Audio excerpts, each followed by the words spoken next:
Like nobody reads email these days, right? How Yeah. email can be a revenue engine. We were averaging anywhere from about $1.5 million to $2 million just from our email marketing strategy. You don't need 1,000 or 10,000 leads at the bottom of your lead funnel. So how does paid media help? I love paid media and I hate paid media. This is hard for some folks, but people buy from people. They don't buy from a brand. Top 3 mistakes that SMB owners should avoid related to marketing and sales. So welcome to another episode of Chaos to Clarity. Today I have Javier Lozano Jr. Javier is from Colorado, Denver, Colorado, United States. Javier is a fractional CMO, CRO of Boulder Media Company, and he's helping B2B tech and tech-enabled services to build a predictable and scalable go-to-market strategy. Hi, Javier. Welcome to the show. Hi, Payush. Appreciate you having me on the show. This is going to be exciting. Love what you're doing. Love how you help other people tell great stories. Thank you so much. So, Javier, let's go down the memory lane. When did all of this started? I mean, how did you decide to come into sales and marketing? I guess it started when I was in university, in college. So I always wanted to be an entrepreneur. So I went to school for business management and had a little focus on entrepreneurship and had the goal of starting my own SMB company. It was a actual martial arts and personal training studio. That was back in 2008 when I started it.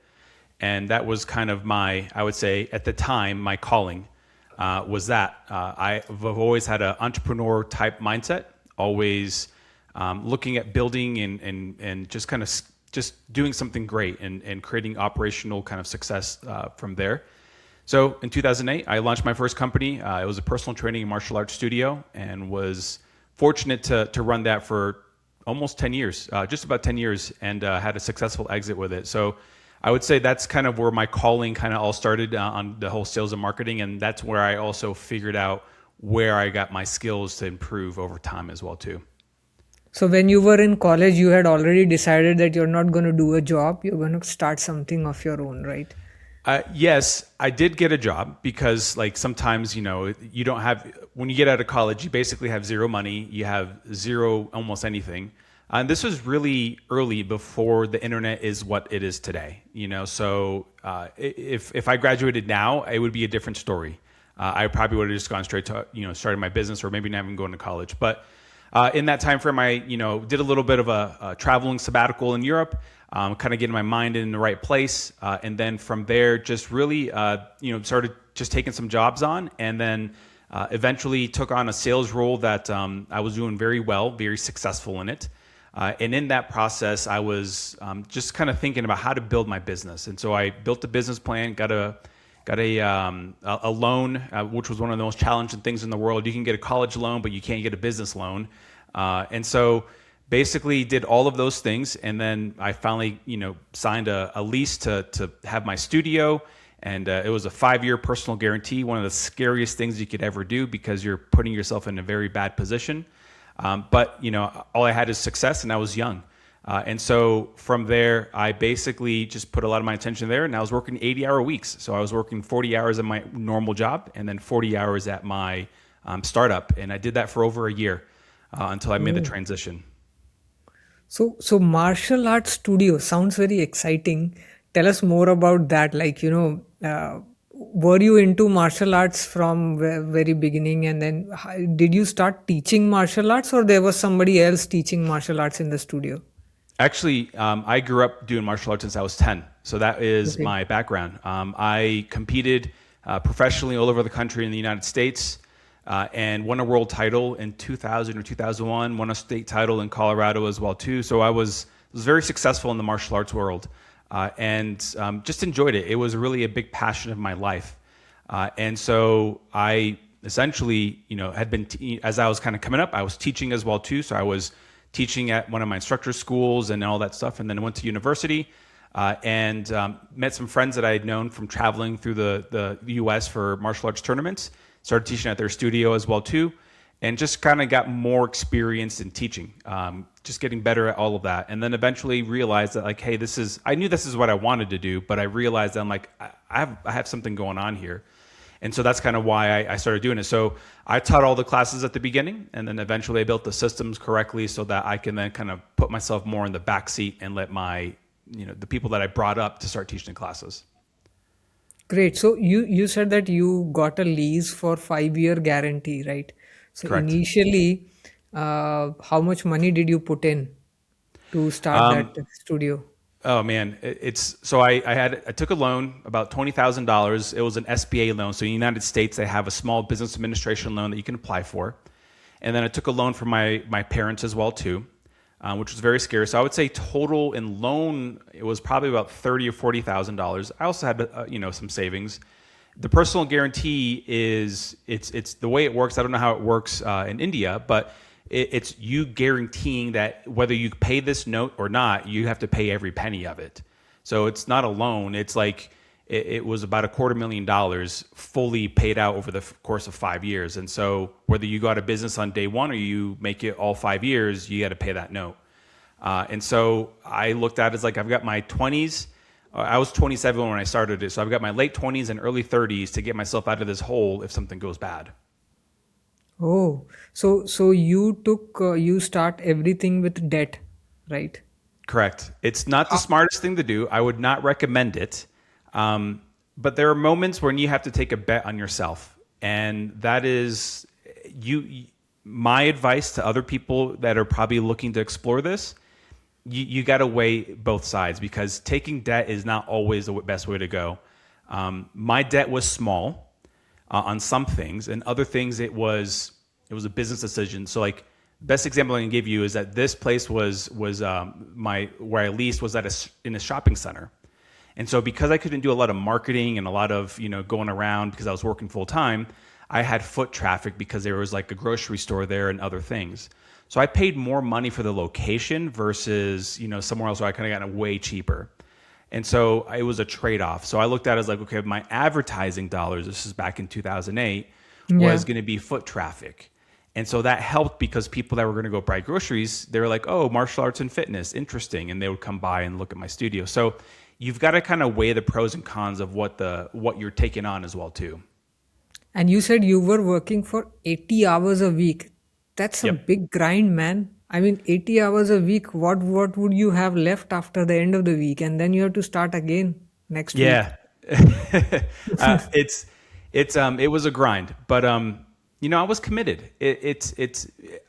When you have a calling, I don't think there's many things that can get in your way. Like if you feel compelled and convicted to do something, 80 hours, 90 hours, 100 hours, it doesn't really matter what it is. Now, is that sustainable for a long period of time? Of course not, However, I needed to do that because it was something that I felt convicted in. And so like I believed in it, but I also set boundaries and I also set kind of like expectations. So like I went into work early, I left early, and then I went to my studio and I focused on teaching for 4 hours. And then I used the evenings and weekends to do my marketing.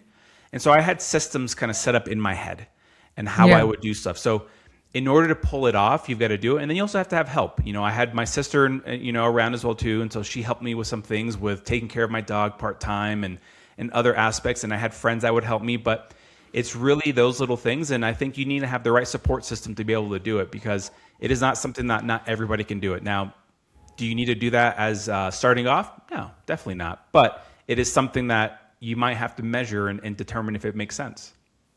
And what was the reaction of the family? Because you were doing a job which is stable money, right? Now Yep. you want to start a martial arts studio. You got a lot of loan on you, right? And you are working double shift, yeah. Yep. And family, they love you. They have they want everything good for you, but then they have concerns, right? What was your situation here? I was in a good situation. So what's weird is my family are a family of immigrants. So my dad is Mexican, my mom's Puerto Rican. She's naturally U.S. citizen because of Puerto Rico. But, they came from nothing. And so my sister and I were essentially the first two people to get college degrees. And so they obviously want us to be successful and all that stuff. And in their mind, education and going up the ladder is just the way of doing it. I was the first entrepreneur in my family. And so that was very different because I had to kind of like almost teach them. It's like, this is kind of how my life is. And Yeah. this is what entrepreneurship is, and this is what it involves. And it just felt natural to me. But I got a lot of support. It wasn't any kind of flack or anything like that. You know, my father, the reason he invested in me is because he believed in my business plan. It wasn't just because he believed in his son. He was like, okay, you've got a plan. Like, you literally laid out all these things, and then you're telling me when you're going to pay me back. And Yeah. so he trusted that because it was systemized. It was laid out versus like, I promise I'll take care. Like it was not like these just saying words for no reason. So that was kind of the big thing. And then on top of that, prior to all of that, I've accomplished quite a bit. You know, I won a world title as a sports martial arts athlete. You know, I graduated college. I did all these things. And so like I was creating a track record. So it was Yeah. kind of one of like, this is natural. So I think it's just little things that kind of compounded. So you were a couple of seconds before, Javier, you were talking about your dad said that you got a plan. So what was your pitch, right, to get the investment? So it's interesting. Like initially, the way I wrote the business plan was only to go to banks. It wasn't to go to family and friends because I didn't want to have that burden. You know, I didn't want to create that because as you probably know or heard, like when you get investments from family, it can kind of create a little tension, and that was Yeah. not what I was looking for. But so what I did is I was like, you know what, I'm going to go to banks. And so essentially I wrote out an entire business plan of how the business was going to operate. Now this is almost 20 years ago. So I'm not going to have all the details, but you know, how the business is going to operate, you know, when it's going to start breaking even, what my business strategies are going to be as far as like expanding into, you know, new markets, if you will, markets meaning like types of students and kind of laid everything out. And went to banks and had actually discussions with lenders. And the bank that actually got me in touch with the next stage was like, this is the most comprehensive business plan I've ever seen for something that's so small. And she's like, I've never seen anything like this. And so really it was kind of going above and beyond and setting expectations. And I went to several banks. It wasn't just like two conversations and it worked. It was like decline, decline, decline.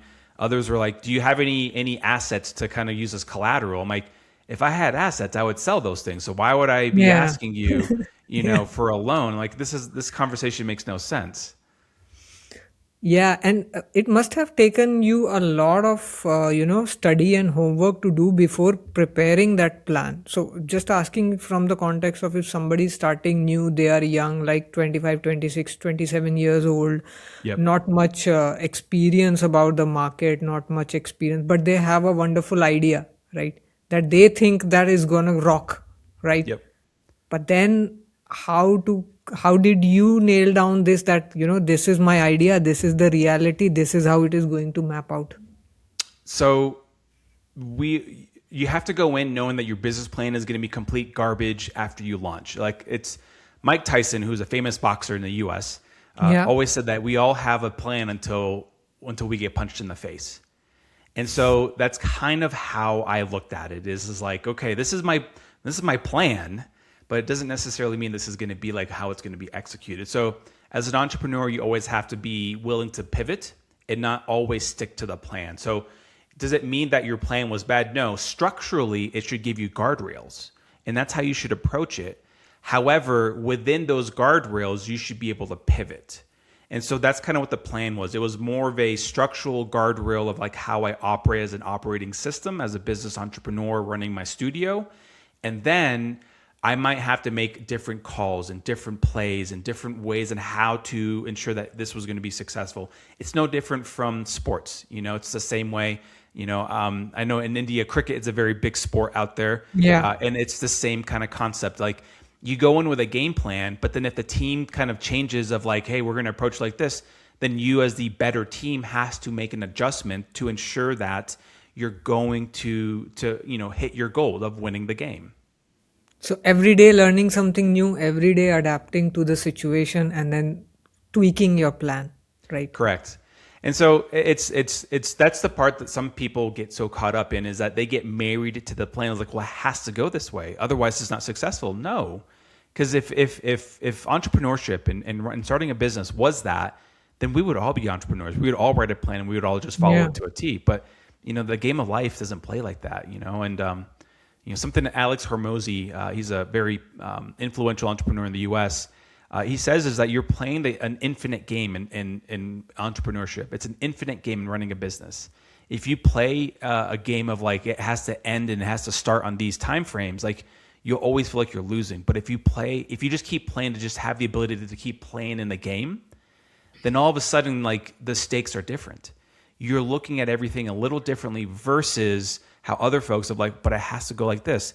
You're just playing an infinite game, and if you play that way, you can play forever. Yeah, and Javier, some people are too much into perfection, that when I'll get this perfect plan, this perfect situation, this perfect money, everything perfect, then I'm going to do it, right? Yep. And some people are like, I am going to jump into the ocean and then I will learn how to swim, right? So who are you in these two? I was the latter. Though perfection is something that is probably, I would say, is one of the things that I had to put on the back burner. So it's funny you bring that story, that example up. So before I jumped into entrepreneurship, I gave my notice at my company, and I prior to all of that, my full-time job, I was actually put on probation because of just kind of attitude. And it wasn't that I was a bad employee. I was just a lot of things going on. And then so I had to sit down with my meeting with my manager, and we were talking about some stuff, and I knew I was going to get put on probation. And I was like, "Look, man, I don't know if you know this, but I started my own company almost a year ago." And he's like, "Are you kidding me?" I was like, "No." I'm like, "That's why I'm stressed out. That's why I'm not aligning with what you're asking for, because I know what's working for me. And on top of that, I'm also focused on this thing." And all of a sudden, his attitude towards me changed. We had better dialogue, like in that meeting. And he literally said, he goes, "Javier, you've got to be the person that burns the boat to take over the island." And it like, when he said that to me, I'm like, it struck me hard. He's like, "You can't do this with like your toes kind of dangling in there. You can't get Yeah. in the pool with your hand on the side. You've got to go all in. Burn the ship, take over the island." And as soon as I heard that, I was like, "You're right.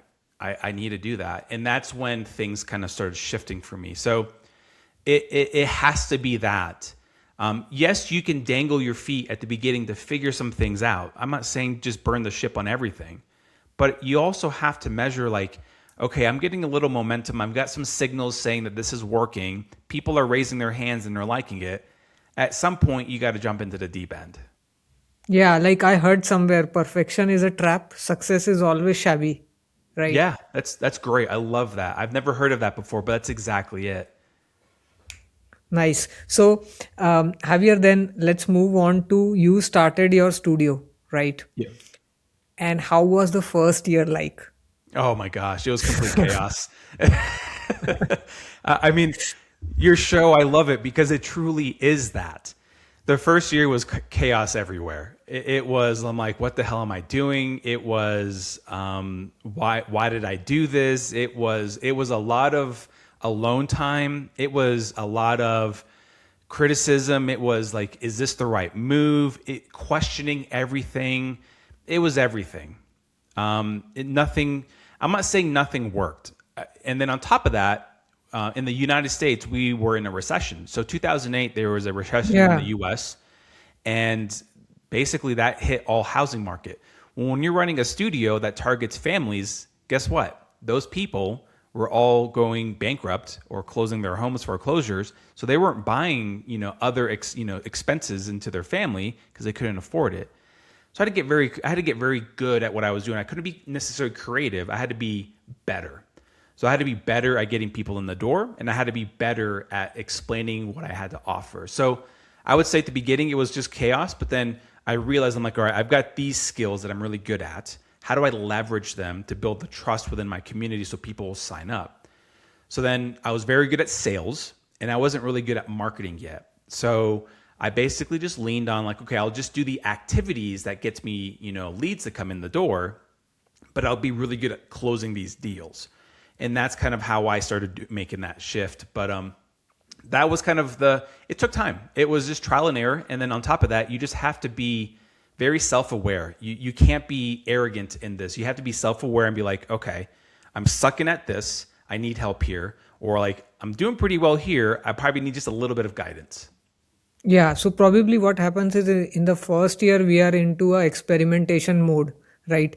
So we are Yep. trying out a lot of things, wearing different hats. We're doing the accounts also, we're doing the sales also, marketing also, operations also. We are the HR, we are the guy who cleans the cleans the office also, because there's not much enough, right? But then slowly you find out that you can't do everything alone. So you have Correct. to hire a team. Yep. So when did you start building the team? I would say I started building the team, gosh, probably about a year and a half to 2 years into having the business full time. So this doesn't necessarily mean that I went full time to the studio, just having the business. So I had my first true hire was someone that really believed in everything that I was doing and loved what I was doing and wanted to add another element to the business, which was personal training and fitness. And so I was like, okay, this is interesting because I was doing some things. I was kind of like, but it wasn't fully built out. And so that would be my first hire. And that person was more in charge of the fitness side. And I was in charge of the martial arts side. So I still oversaw everything. And then eventually I started hiring employees to help me kind of lead more of the fitness stuff. And then I started training up my top students in the martial arts side to be instructors. So, what I was doing there is like, they would be like, okay, I'm going to create a program to train people up so they learn how to be teachers. And you're going to teach the first 10 or 15 minutes of every session. And so I would have different students helping out in different sessions. And the session for the beginning was very easy, like warm-ups and do this. So Yeah. it was kind of like an easy situation for them to do. Like, this is what you're going to work on. And it was just kind of getting their feet wet and having them understand those pieces. And eventually it was me learning on how to, like, okay, if I give you more responsibility and I kind of give you more guardrails and guidelines, then you're going to be able to do all these things. And so from there, it kind of started kind of graduating into laying out an entire lesson plan. I'm like, this is how our structures are going to be for lessons, and this is how we're going to teach them.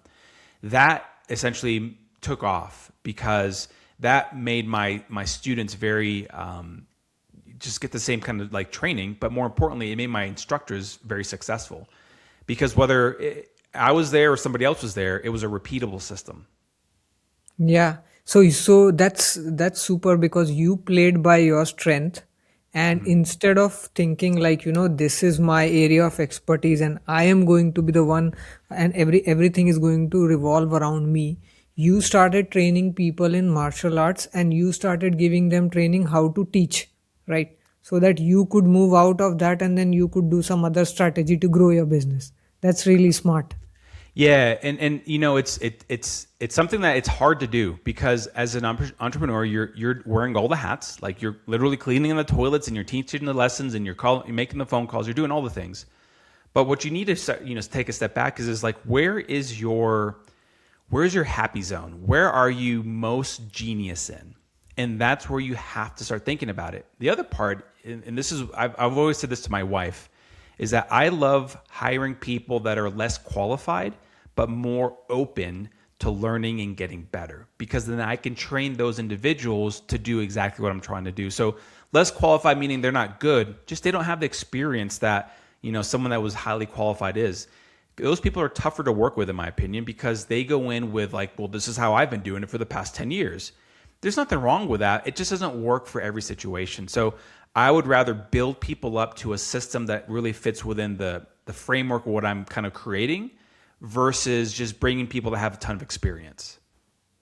So, Javier, there is always a fear that if I teach my tricks to somebody, they might start something of their own. So you might also be getting through those fears. So basically, how I look at it is I believe that if you operate in a world of abundance, those fears really shouldn't be kind of sitting in your head. If you operate in a world of scarcity, then they're always going to be there. And so I almost look at it as in like, you're trying to build and if someone goes out and is able to create something that inspires them that they feel called to do, then by all means, like they should be able to do that. Now, there's a level of integrity and morality as well too. So like you don't want them to be taking your business, but if they go out and start their own thing, by all means support them and help them, because that is entrepreneurship. That is helping other people grow. And so I never really had that scarcity mindset. I always approached everything from more of an abundance approach. So I never looked at my competition and was concerned of what they were doing. Now, did I see what they were doing? Of course, like you always do. But I never looked at it as like, but I got to do better than them. No, I'm focused on me. How you do your business is you, and that's fine. Great, great. That is very easy to say, but very hard to implement in real life, because most of the entrepreneurs are stuck in the fact that, especially SMB owners, they are stuck in the fact that basically, if I tell my trade secret to somebody, they might go on and become my competitor, right? But then Yeah, you have to come out of that mindset, and you have to think that the world is so big that there's so much of opportunity for everybody, right? When you start believing in that, then those opportunities come to you. It's kind of a law of attraction, right? correct. 100%. And that's the way to approach business in general. Is now again. I'm not saying competition does not exist. I'm just simply saying that you've got to think about the things that's going to make you in a happy zone in your area of genius. Yeah. And you might think that like I've got my secret recipes, but in reality, those secret recipes are tied to you. They're going to create their own model or their own version of it. They're not going to take a true trade secret, So that's exactly what you're trying to do, and that's what I've always done. I've modeled other people, I've modeled other entrepreneurs and other businesses to fit what I'm trying to create. I didn't copy them, So it's just modeling and figuring out how it fits for you. Great. And then, after 4 or 5 years, you might have thought about scaling your fitness studio. So at that time, what was going on? So we basically scaled it. We essentially got a bigger location and essentially doubled our square footage, and it started increasing our student count. And that's kind of where I was building all those systems in there as well too. And then it came to a point where I didn't want to scale any more than what it currently was. I could have, probably, but it was a subconscious decision to not go deeper or further into scaling the company beyond what I had it. Like I didn't have the aspirations of making it multi-studios, like 2, 3, 4, 5 locations throughout Colorado. Like didn't have that. Could I have done it? Yes, because I'd created the systems to do that. I eventually, was kind of in a mode of like, I think it's time to probably start, packing my bags, if you will, and start looking for a new path in my journey, in my career. And so it was still growing the business, but not with the mindset of like, I've got to 10x this thing every single time. But why is that? Like so much of grind, so much of hard work, effort, and then you're thinking about moving on. You know, I slowly started realizing that my passion, like, it started kind of shifting. Like, I loved the martial arts. I loved the fitness industry. It was a big part of my life. I mean, I've been training in the martial arts for over 25 years, almost 30 years, but then I started realizing that, like, you know what? I really love this marketing game. Like, there's something about marketing that really intrigues me, and it just makes me excited.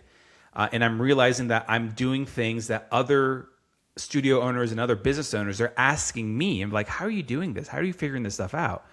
And I was like, I don't know. I'm just doing this, and this. Like, it was things that, like, it was intuitive to me, but it was just basically like you're learning through, like, reverse osmosis, if you will. Like, you do some things, you're like, oh, that kind of worked really well, and then you just kind of like reverse engineering the whole thing, and it worked for you. So with that, I started kind of seeing that I was like, I'm getting really good at these things, and I'm getting better at creating operational frameworks. Then I think I need to start rethinking what I want to do with my life. And I didn't have that same conviction and passion towards the end of my running my business. So I started exploring selling it. And so that's kind of where I started engaging business brokers to help me sell the business. And so that was another level in my next path. So in a couple of years, your calling or your why just changed gradually, right? Yeah, it totally did. And I think that's important to understand that because you don't want everything, you don't want what you're doing now to define what you're doing tomorrow. Like it should be a part of it, and it should be part of the journey, and it should be part of the path, and it should be what helps you get there. But like you just going back to like what we talked about, the business plan, those are Yeah. guardrails. So if I had a business plan for life, I mean, the guardrails would probably be a little bit wider, but the point is that like you just got to have to kind of like pivot and be like, okay, these are my areas of genius and they're getting better here. And I just found a lot of joy when I was helping other people in a business standpoint versus like teaching, kids and families on how to improve their discipline and their focus and stuff. Okay, so it gradually shifted, and then again you had to talk some sense out of yourself and then explain it to the family that I am going to exit this and I am going to go into a new journey which I don't know how I'm going to land. So what was going on in your mind? So that was entertaining. That was definitely different. So my wife was extremely supportive, and a part of the decision making too was is that I had two kids, very young kids, and so I was an absentee father, not by choice but by circumstances, because of my business just demanding me to be there in the evenings. Never really got to put my kids to sleep, and those things kind of like hit me kind of hard, and it was Yeah. getting challenging. So I essentially, had a conversation with my wife about it, and she's like, you know what, you started this business. This is your decision. I support you in every way on how you decide it. I was like, okay, cool. And I kind of entertained it with my family as well too, and they were very supportive on it as well. And they weren't concerned because they always knew that like, well, you just find a way to figure things out. Like you have that mindset of like you just build and you figure that stuff out. That's great. So it was just more of that, and I kind of said like, this is where I'm leaning towards. This is what I'm thinking, and yeah, it wasn't. I'm not going to say it was an easy conversation, but it was, if anything, it was more of an internal conversation because think of it like this: Yeah. for the past 25 plus years, this is what defined you. Like martial arts, like whenever someone said Javier Lozano, they like if you Google me, you type in Javier Lozano Jr. and you type in like world title or like karate, you will see a ton of data and a ton of stuff on me. A boatload of stuff. Like there's YouTube videos, everything. That was me. Like that was my persona. And now all of a sudden I've got to recreate myself. Like that's weird. Okay, but you took that step, right? You took that leap because you knew that now continuing with the fitness studio is not gonna be uh, that interesting or engaging for you, and you wanna start a new journey of helping people in marketing and sales, right? Yep. And you were naturally good at it, right? That's what you understood while you were selling for your fitness studio for a long time, right? Yep. So it's like it's interconnected, and this is very important for all the entrepreneurs and our viewers also. Like you start one journey, from that you learn and something else comes out that might be your next strength, right? But that does Yep. not mean this is bad, right? So then you have to see your situation and then you have to transition. Yeah. So I'm sure your transition phase also would be like a bit difficult, right? For first couple of Oh my years or something. gosh. It was very challenging. Like, I can give you a kind of like a snippet of like almost getting closer to where I am today is I took a year of like kind of figuring some things out, did a little bit of consulting because it was a successful exit. So not a lot of small businesses can actually exit and make a profit out of it. So I was happy there. And then it was me. I'm like, you know what? I'm going to go to corporate. I'm going to go and work in house into basically doing what I'm doing. I went into an industry that I knew nothing about, and facilities management, and it was B2B, very different. And so I had to recreate myself. I had to like just start over from ground zero, but I didn't though because I had frameworks and systems that I created that could be replicated into the space I was going to. And so what I did is like I worked at this facilities management company. It was a commercial HVAC and refrigeration company. And I used a lot of the strategies and tactics that I built to build my brand and my business. and I used that in that space to the point where I was able to start attracting like big Fortune 500 type companies. We're talking like Dollar General, Raytheon, Anheuser-Busch, Verizon, T-Mobile. Like these are big brands that they were coming inbound to us. And so, this transition, like though you have to recreate yourself, you've also got to say like, you know what? I spent this time here and it really helped me kind of like fast track some things, and no one else is doing this. I'm going to try it in this space. And it worked. Wow. And have you like when we talk about marketing and sales, there's a big confusion. What is the difference between marketing and sales? Honestly, if I could make it as simple as possible, sales is having conversations, and trying to convince them. And I'm not going to say trying to convince, but trying to see if they're a qualified buyer to buy your product or service, and you're doing it verbally. Marketing is the same thing, but you're doing it with words, pictures, and audience and target and kind of like, where those people hang out. So you're both going after the same thing. That's the biggest difference in my opinion. Now, there's nuances. Don't get me wrong. There's nuances with like enterprise sales and like, lower ticket item sales. There's nuances with like how you do marketing and branding, positioning and messaging, for this, and then maybe creating demand gen for here. Like there's nuances. Don't get me wrong here. But at the end of the day, sales and marketing are both trying to do the same thing. Marketing is trying to help enable sales to close better, faster, quicker deals. Sales is trying to give the feedback to marketing and saying, hey, when you did this, this, and this is what we got. And you're just creating this whole loop. And we're all going after the ultimate goal, which is revenue. That's the deciding factor in my opinion. So when you look at marketing and sales, truly, they should be together versus how some folks have like almost, categorizing them like this is Yeah. us and this is us. And we're fighting for credit. We're fighting to win. It doesn't matter who gets the credit. Yeah, because what happens is the general conception is marketing will get you leads, right? And sales is going to close those leads to deal. So it's going to take to that journey from lead to deal. So how true is that in the real world? It's on paper it's true, but in reality it's not, because marketing is doing two different things. They're trying to create trust in the brand. Okay, so they're making sure the reputation is there. So we're building brand. And so how I look at brand is like what people say about your company or you behind your back when you're not there. That's true brand. That's your reputation. So you're building brand, but then you're creating a demand gen engine, and then you're trying to figure out how to capture that information. So like these things are like in some companies they're essentially like different, just essentially like a leader would be taking care of brand, a leader would be taking care of demand. But with that, those two things right there, like brand is more of like a long-term play. You're playing for the future, and it has some elements of it playing for today. Demand capture is kind of playing for like today, and so what sales has to understand is that you can't measure those two things equally. Okay, sales always measures everything linearly, which is fine because that's kind of how it works. Like I got a lead, I work the deal, close the deal, or I lost the deal. Like that's a linear movement, and that's okay. That's fine. However, sales needs to say, okay, you're investing some in here.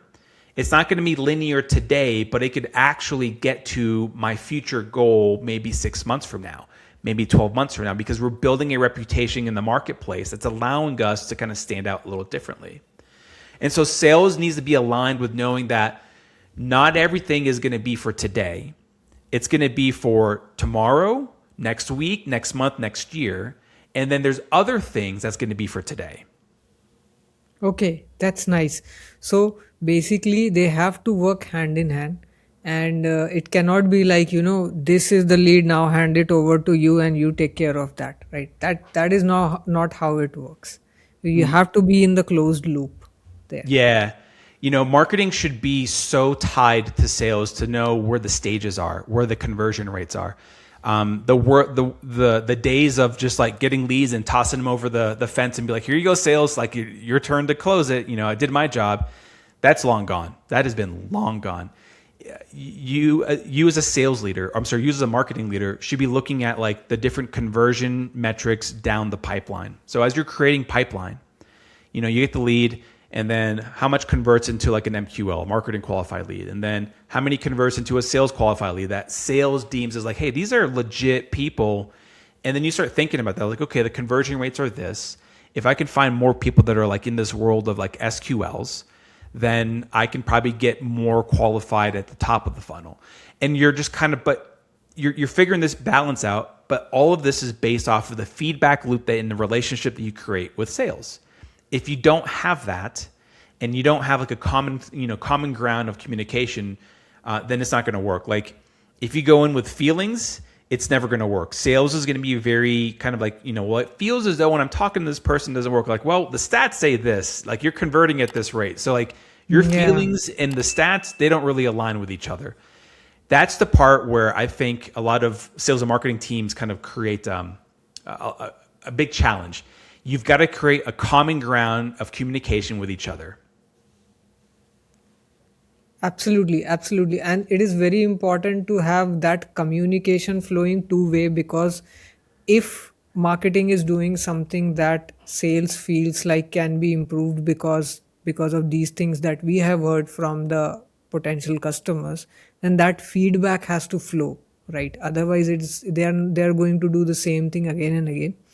Correct. So Javier, moving on, let's talk about some of the case studies that you've been through. Like, first one that intrigues me is email revenue engine. How Yeah. email can be a revenue engine? Like nobody reads email these days, right? Well, most people say that email is dead. I still think it is the hack and the place that you need to put your most investment in my opinion, because most people think and focus on the top of the funnel of those inbound inquiries at first. And then if nothing converts, they're like, well, these were bad. Not necessarily. So there's a stat out there that roughly 96%, out of 100%, roughly 96% of those people are not really in market to buy yet. That's a lot, and only 4%. Yeah. So like if you're only going to go after the 4%, you're missing out on building and nurturing. So what I looked at email marketing and creating this engine is that we looked at it as two different things. We created two tracks. You've got your marketing emails, or your traditional marketing emails that are designed, that are nice, they're fluffy, those sort of things, like what we are normally see. And then we create sales emails that are coming from the sales team, that is coming like from a marketing mindset, knowing how to create hand raisers and finding how those can be automated at different stages of the buying journey, so that the sales team can focus and put their energy on just talking to the hand raisers versus talking to everybody. And so what we did is we built this parallel type of marketing strategy for emails that allowed us to kind of essentially to help leads that are coming inbound from a sales perspective to get the right kind of communication, and then be top of funnel or top of mind from a marketing perspective, knowing that that's not going to always close.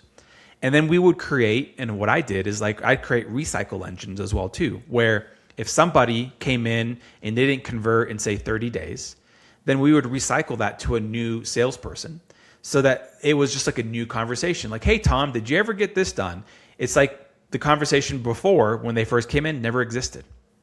And so what that does is that it creates new pipeline, if you will, for the sales team, because now they have like another warm lead. And then on top of the fact that you have, your overall overarching marketing strategy of like your emails going out on a regular basis.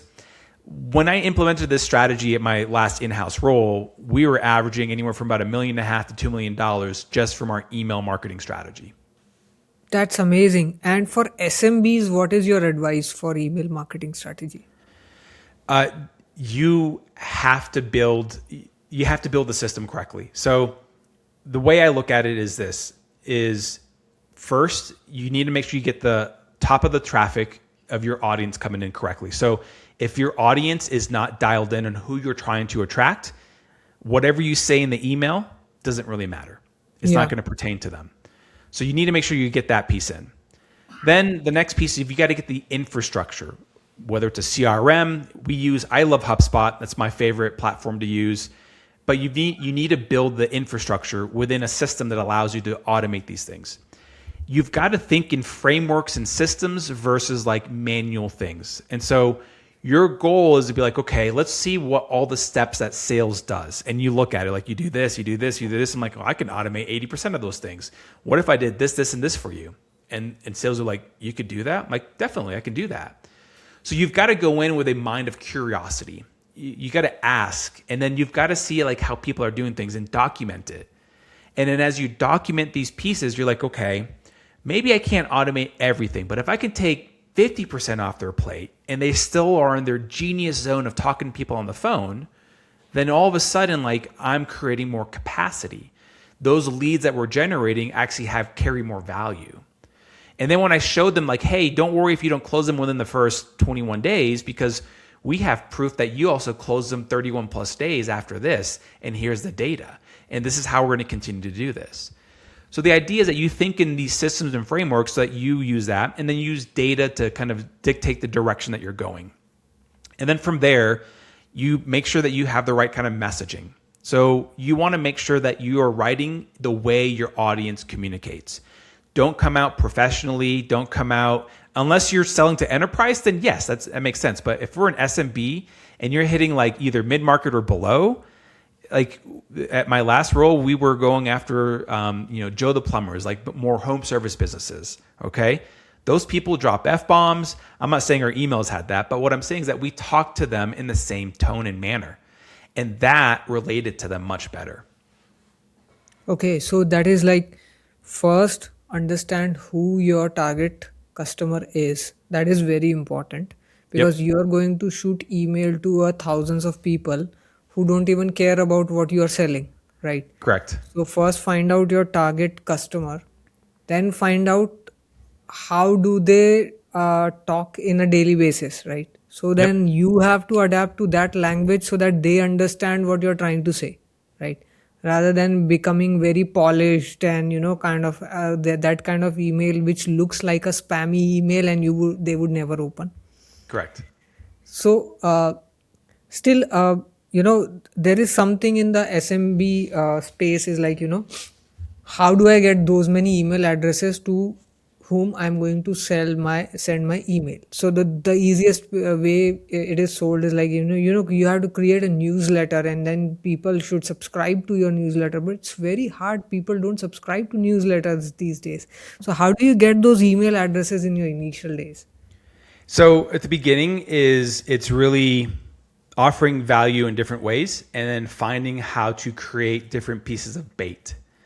So you're going to have maybe 5, 10 different pieces of bait. Like if you're going to go fishing, you can't just go fish with one bait and expect to catch all the fish. You Yeah. might need to, have 5, 10, 20 pieces of bait and see which one is it attracting. So it's really based off of like, what are you doing at the very beginning? So you're going to have to use bait in different ways. I do this with, how I do stuff on LinkedIn. I put all sorts of bait out there on my thought leadership and when I'm posting. And then I create, different ways on how people can engage with my content. And then I'm realizing, like, oh, interesting. People are engaging in this kind of content. So that I probably need to start giving more bait around this. And so that's one piece. And then you've got to offer that bait, obviously deliver it. And then you see which one is working. And then from there, what you're going to do is you're just going to monitor. And so make sure you deliver value as far as what that bait is, what you're offering. And eventually what you're going to be doing is like building trust after that. And it's going to take time, but at the end of the day, I don't want people to think that volume is what's important. Volume is not important. It's the quality of the traffic that you're getting. So like if you're going after, if you're an SMB and you're going after enterprise deals, let's just use that as an example. You don't need, 10,000 enterprise opportunities. You need probably 100. Yeah. You see what I'm saying? Because like not everybody's going to fit that criteria in that mold. Yeah. So it's really getting focused on like who your target audience is. Now, if you're going like mid-market, then you're going to have to probably expand a little bit more. So it's just really kind of focusing on that and then offering the right type of bait that allows people to come in like, I like that. I need that. I want to learn more about that. Nice, nice. And there's always this buzzword, find your niche, right? Yep. So, what is your niche? As an SMB owner, you're trying to figure out a lot of things, right? And then you have to figure out your niche also, and then support your niche audience also. So, what are your thoughts on this? I think it's very important to find a niche. And because what you're trying to do is you're trying to create a blue ocean for yourself.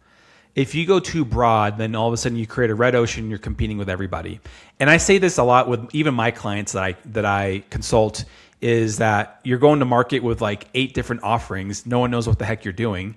You got to go to Yeah, market with one offering so that you can kind of like put your stake in the ground and be like, this is what we're known for. And so when you're building your niche, you want to be known for that. And so, if you don't do that, then all of a sudden you become just like another consultant. You become another SMB company that just offers another solution. yeah, And it's to do that, not only do you niche down, but you create positioning that sets you apart. So when people say, oh, you're like this, you're like, no, no, we're not like that. Actually, this is what we do. And then all of a sudden it's like, oh, interesting. That's a different angle. I didn't think about that. That's what helps you get even better in your niche is by positioning yourself or your brand or your company in a manner that is different from your competition. nice, nice. And Javier, one more case study is like around the paid media turnaround. So, Yep. how does paid media help? So I love paid media and I hate paid media. And I know it's not probably what the answer you're expecting for is this, is that everyone thinks that you can just put paid media and then all of a sudden leads come in and sales is happy and marketing is happy and the world is, and everyone's making money. It doesn't work like that. I believe that paid media is used to compound what you're doing inbound organically. So if you have something that is working correctly from an inbound perspective, now it doesn't necessarily mean like inbound organically like SEO. I'm talking about like if you're doing these 10 activities that are not paid, but it's all like you're doing a little bit distribution here, distribution there, and things are working, you get kind of like a momentum like, okay, this makes sense. Now we know who our audience is. We know where they live. We know what they do. We know how to target them, like all these things.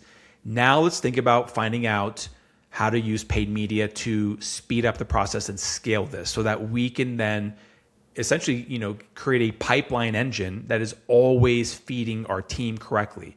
But you can't do paid first until you get this piece of the puzzle fixed. And so how I like to consult and help clients is that let's get this inbound piece first so we have something that's duplicatable, repeatable, and it can scale on an organic basis. And if it works, then we tag on the paid piece. And then we can say, okay, if we're spending, as an example, $300 for a customer and our offering is, $22,000, this is an example, like that's not a bad trade-off.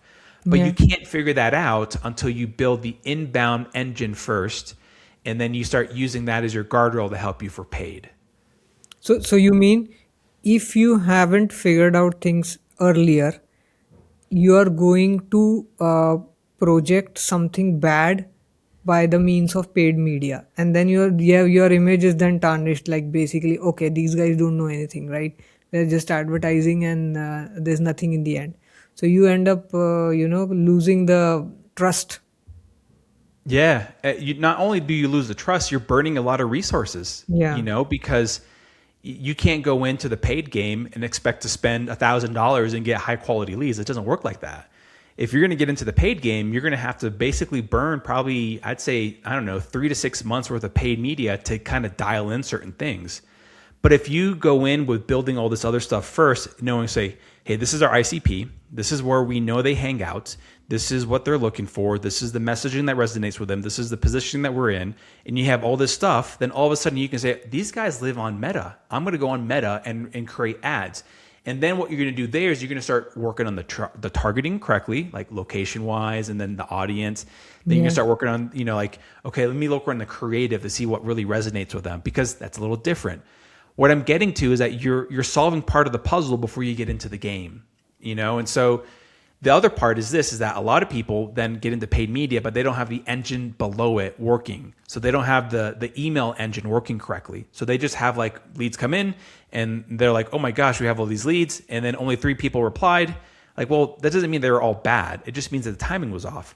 You need to Yeah. create the engine below it. So like before we get into paid, we need to get this other piece of the puzzle, because there is money in that where you're creating your lake, to fish in, that you can start, get money out of it 3 months from now, 6 months from now, 12 months from now, because there's opportunities there.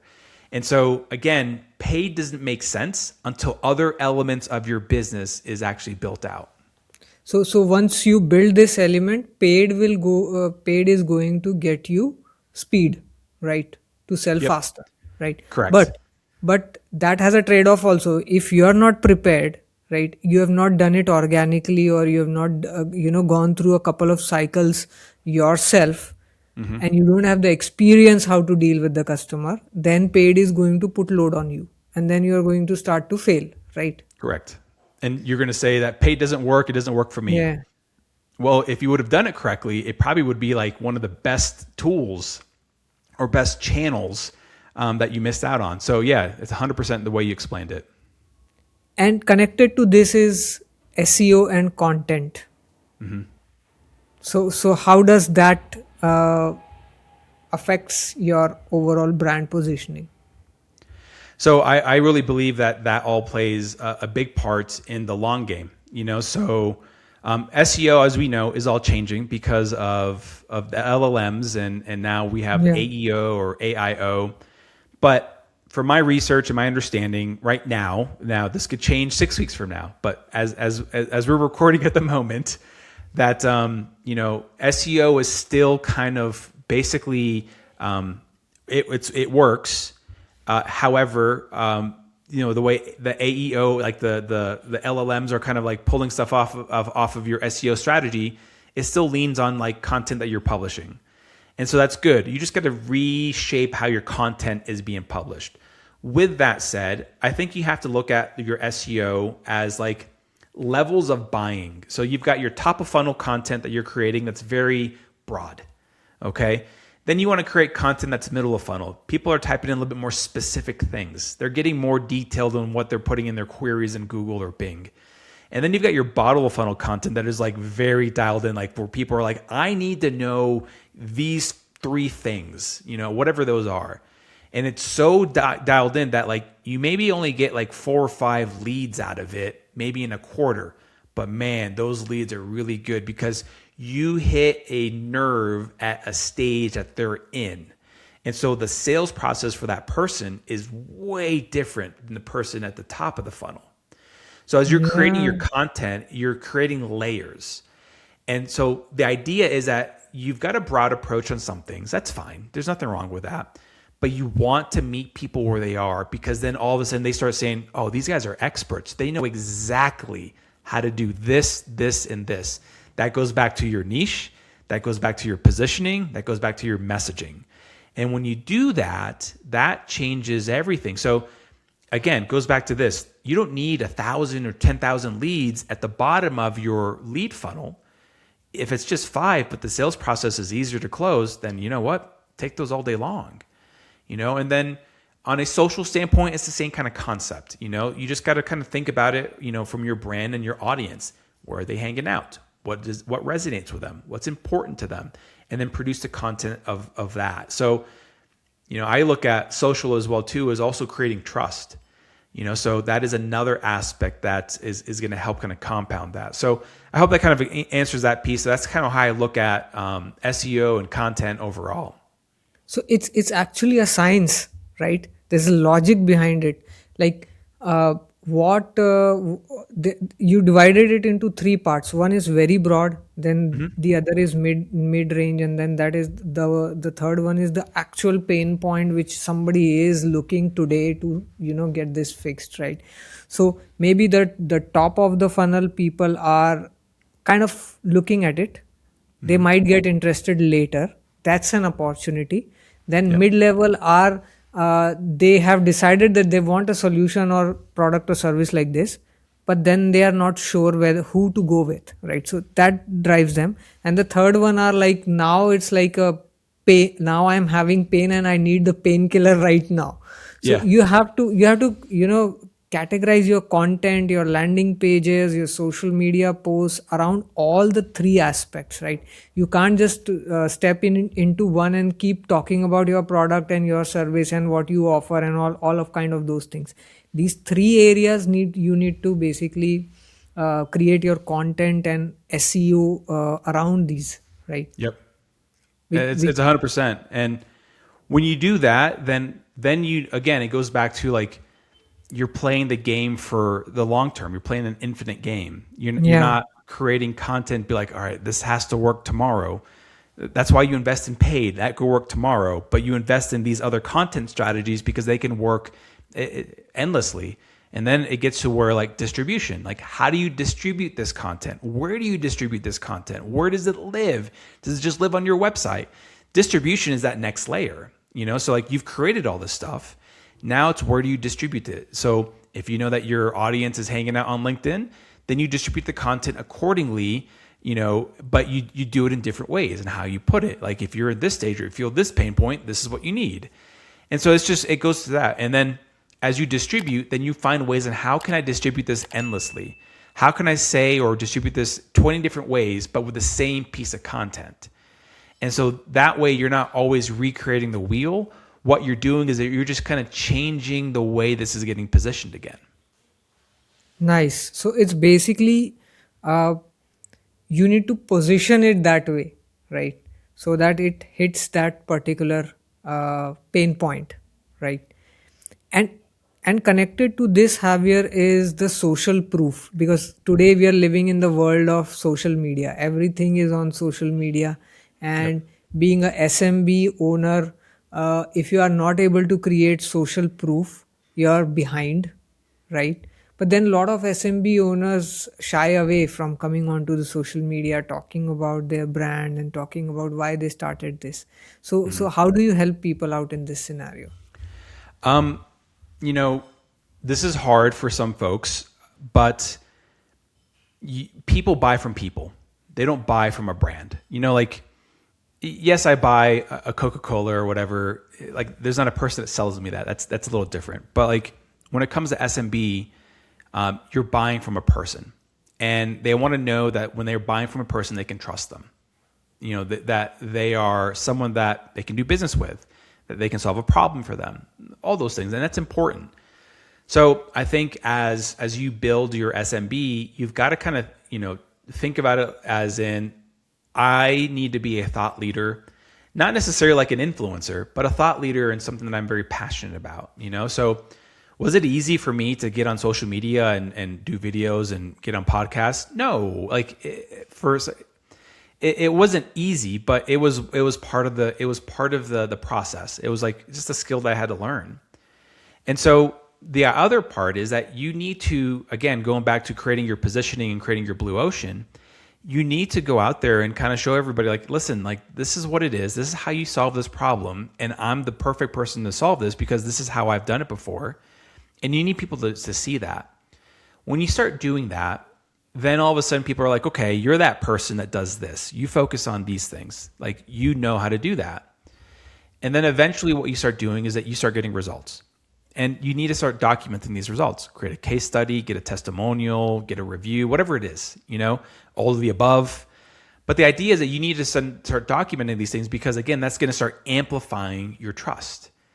And so the more you get 2 or 3 or 4 of these kind of things that are kind of building, then all of a sudden these people that are doing research on you, they're going to do this. They're going to be like, oh, I saw, a blog that talked about X, Y, and Z. Interesting. And then, oh, I just saw an ad that, talked about this. It may have been like a top of funnel type ad, but same company. So they see that and they see the ad. They're like, huh. And then they go into, like, let's say they go to LinkedIn. They're like, let me type in this company name. Like, oh, this is the CEO. Let me go look at the CEO really quick. Oh, it's interesting. He talks about this. Like, oh, he's got like 20, posts about X, Y, and Z. Interesting. Let me go to the website. And they go to the website. Like, mind you, they didn't go to the website until they saw all these things or pinning all these things together. Huh, they have a newsletter about X. I don't know if it's going to really work for me. You know what? Like, it seems pretty legit. I'm going to get the newsletter, or I'm going to get the free download. And it's all these little things that all build off of each other. But it all starts with, like, in my opinion, that founder, that leader that is willing to be the voice, that is willing to be the person out in the front lines, so that they can start building the trust accordingly.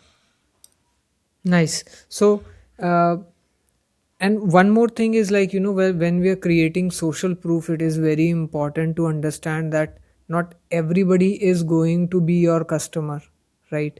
So it is going to take time to build that trust, to create that social proof that yes, you are doing something, yes, you are going to you're fixing some problem. And many a times customers also don't prefer to give testimonials very easily, right? Because they also shy away from, their name will be there, or they don't want to record their video telling that, oh, yeah, I got a great service and stuff like that. So in those are the situations you have to deal with. Like, it's a long term game. It's not like, it's going to happen, you create a viral reel here and there now and then you start getting loads of business. it, Correct. that that authority building and trust building takes time, so you need to have patience. Yeah, no, you do. And that's the part of like starting your own business, that it just takes time. The things that will help augment that is that maybe you write a testimonial that could be something that they would say to the customer, be like, hey, I'd love to get a testimonial from you. I did half the work for you. Is this something that you're okay with saying? It could be that. If you're trying to get a case study, maybe it's like, hey, do you mind if I can jump on a call with you on Zoom for 10 or 15 minutes and ask you a few questions? And usually the customer's like, yeah. And they just say, I'm going to record this because I want to document it. And because I think there's like probably 2 or 3 other prospects that could actually benefit from this. And I'd love to create a case study if you're okay with that. And usually they're going to be, yeah, it's fine. So as opposed to them filling things out, you're just having a conversation. So if you record these things and you do most of the work, and then you build it out, and then you say, hey, Tom, is this kind of, is this okay with you, how I built this out? Is this aligned with what you said? Because it's literally what the interview was. Then it's like, yeah, that's all true. Then you've got your case study. And obviously you need permission to share that. But what I'm trying to get to is that there's ways to kind of create those opportunities of trust. You just got to do most of the work for your audience so that it doesn't seem like it's work for them. Okay, great. That's a great advice. And Javier, what are your 3 top tips for SMB owners related to marketing? So I would say first, for SMBs that are build in public. That's something that you may not hear all the time, but build in public, your wins and your losses. So publish, put something out there, put send or whatever it is, but build in public. Because when people start humanizing you and they're like, oh, this person is a real person. This person is going through like some great ups and they're going through some downs just like me. That kind of gives you, it stands you apart. Because when you build in public, you are different from everybody else, okay? And because you and I are different, but Yeah. my story relates differently than your story to other people. And so that's kind of what you want to do, is you're trying to find if your story resonates with a future prospect or customer. So build in public and be proud of it. Hit publish, hit send, like do those. The next one I would say is always think about, building in systems or frameworks or processes that can essentially scale with your business. So don't just kind of react to everything. You want to be thinking about, as you build your business, how can I automate this? How can this be a workflow? How can I have, hire somebody to just focus on this right here? But you want to be able to get into the weeds of everything, knowing how it's done, and then find a way to systemize it to free up more time. So when you do that, that is going to allow your business to start scaling to the next level. And then the last one is you need to give yourself time to think. You need to give yourself the freedom to actually just think with no work, with nothing, but just to think. Whether it's, I'm not saying go on vacation for 3 weeks, though if you want to, take a vacation for 3 weeks, but you need time to create clarity. You need time to thinking about, whatever. It could be where you go out to the mountains. It could be you hang out at the beach, whatever it is. but you need to create time to think, because that is whenever your thinking is like rejuvenation. And when you're doing that and you're creating time to think, your mind starts finding new things. You're like, oh, I didn't think about that. That's interesting. That's why whenever you're driving or you're taking a shower or you're just kind of like, riding your bike, you're like, that's a brilliant idea. I need to do that. And then you can't stop thinking about it. Those moments are important. So when you do those things, in my opinion, when you build in public and you try to create systems and then you allow yourself time to think, then all of a sudden, like, you just repeat this whole thing over and over again. Nice, nice. That's a wonderful advice. And Javier, top three mistakes that SMB owners should avoid related to marketing and sales. Top three mistakes. First one is don't feel as though like what you believe has to happen. Like your ideals, like this has to happen. Like this has to work. We all go into that. Like if we run this ad, this has to work, or otherwise we're tanked. Or if this doesn't work, like you can't do that. That's a huge mistake. That's going to paralyze you. Okay. The next piece I would say mistake is not having the whereabouts to pivot quickly. And okay to make mistakes. Like, quite frankly, I look at it like this: a mistake is a blessing. Why? Because then you no longer go down that path. Like you don't have to focus that. But where you have to, be able to understand is that, like, if this was a mistake, pivot quickly, and so you can go, down that new path. So understanding and how to, like, take in information and see, like, this was not the right direction.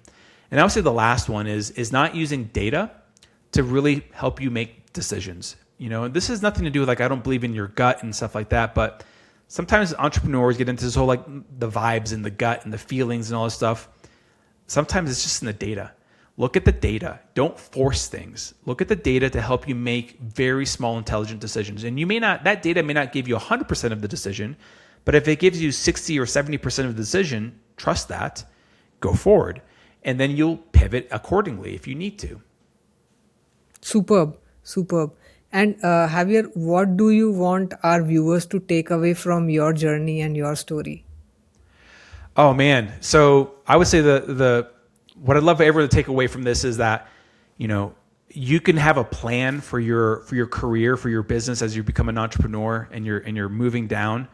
But what you want to understand too is that plan, if you think of it correctly, they're just simply guardrails, like we talked about at the very beginning.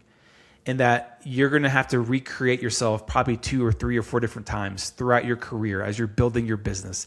It could be that you're adding a new go-to-market motion. It could be that you're adding a new product line. It could be all sorts of different things.